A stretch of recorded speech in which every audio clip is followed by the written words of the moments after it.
Nobody in the real world thinks I'm fat. In fact, I have chicks telling me they think I'm ripped in person. What the fuck are you talking about? You know, they said I was Ryback, but smaller than Ryback. Well, I'm only smaller than Ryback because I'm 6 inches shorter than him. In terms of lean body mass versus height, I'm actually just as big as Ryback. And if you guys go watch any of my training clips I've done this month, where you can see me standing up, walking around better, you'll get a better idea of that. If you just don't look at his delts and arms and you look at his back, chest, things like that, his legs, you'll realize that this photo, he is actually smaller than I am. And it's, again, his arms are bigger, his delts are bigger, but his overall muscle mass, he's actually smaller than me at this point. And today we're going to be covering none other than Jeff's side.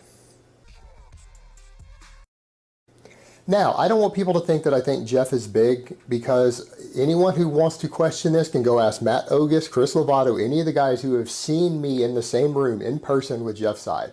Jeff Side is not big. I don't need to cover his stats because I'm convinced he adds 20 pounds to his numbers. He is nowhere near as big as the stats he puts out, and he is a lot smaller than I am personally. Now I'm going to show you guys side by side two bodybuilders, competitive bodybuilders from different eras, who are both 6 foot tall and 200 pounds. So if you put them in at about 6% body fat, that comes to 25.1 fat-free mass index. And here they are side by side.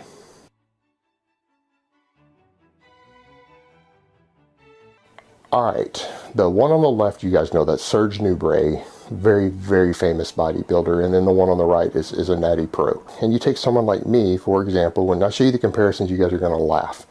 Because if you run my fat-free mass index, I'm holding a bit of water, obviously, but I stepped off the scale this morning at 232 pounds. I am 5 foot 9 inches. If you plug me in at 25% body fat, which everyone always calls me obese, so, you know, let's say 25%. My fat-free mass index is up around 26. Okay, height insecurity among shorter men has historically been a problem that has even made it into the history books, like with Napoleon and us talking about the Napoleon complex. The worst thing that you can do is to allow that insecurity to eat you up and for it to make you express a fake or false overbearing confidence that shows insecurity, because then you'll be called little Napoleon.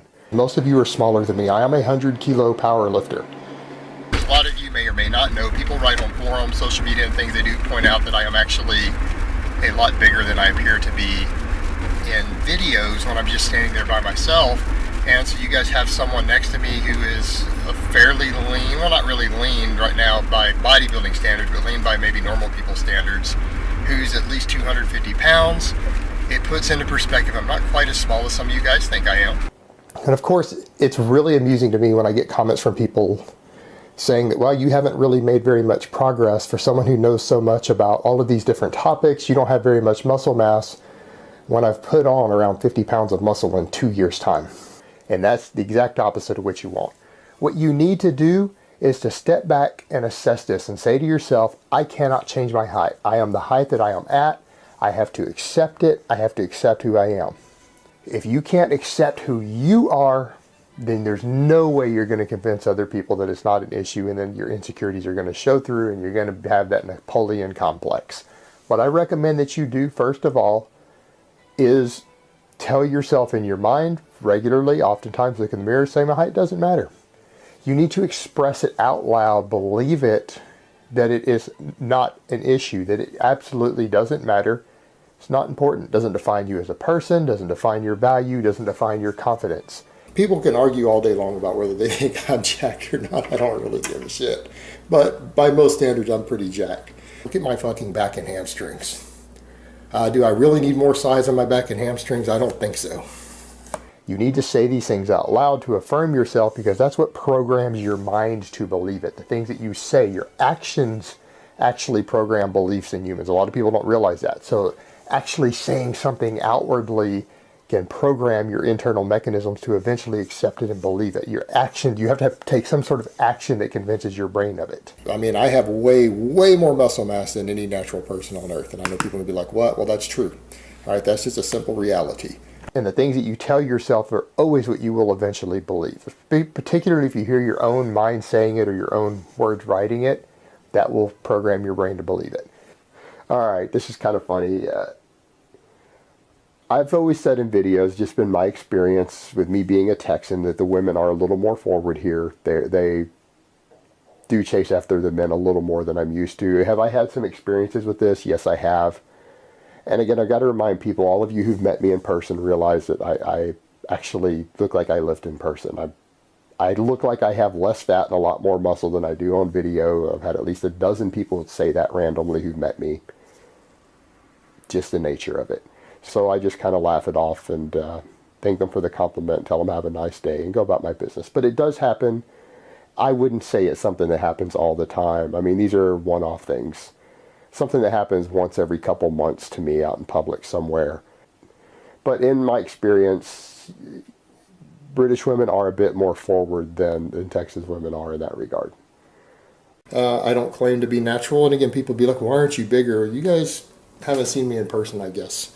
I'm bigger than you guys think. I'm a hell of a lot bigger than Jerry Ward and Jeff Side and some of these guys are talking about.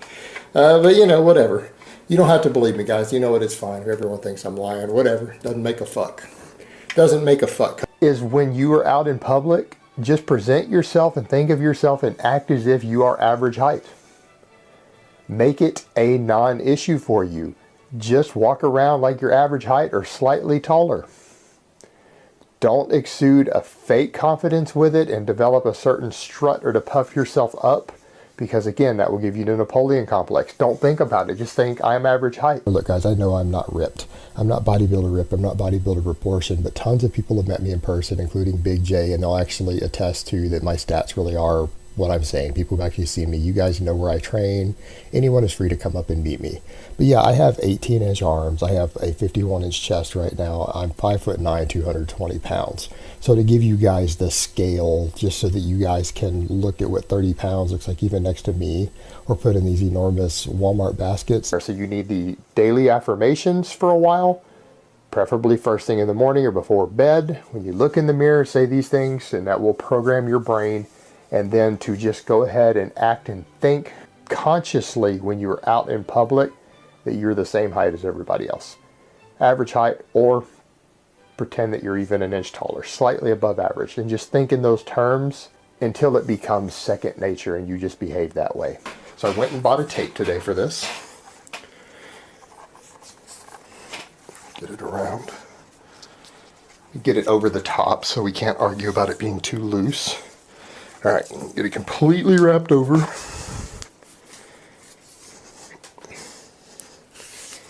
Oh, this is more work than I thought. Let's see how junkies do this shit. Okay, just pull the right one.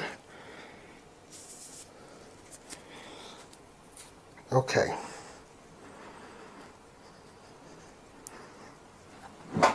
Let's see where I'm at.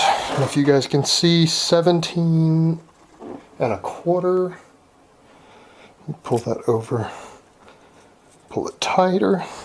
Okay. I've got right at 17 and a quarter.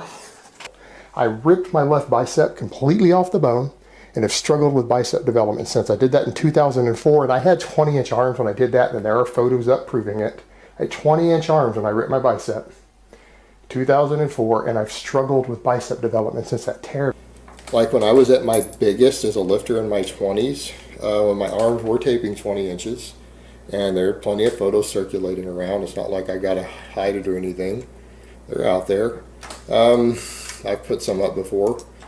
Yeah, I couldn't see it. Like, I can honestly tell you that when I had 20-inch arms, when I looked in the mirror, they looked like they were like 12 inches. I'm just like, fuck, you know, what do I do about this? When I was doing the hydrogen compressor work while training, I was still benching 400 pounds and squatting 550, and I had been off of drugs. I had come completely off of gear for part of the, and I mean, I'd been off gear for a couple of years. Just showing up at the gym in a tank top and a pair of shorts and some chalk and a water bottle and training.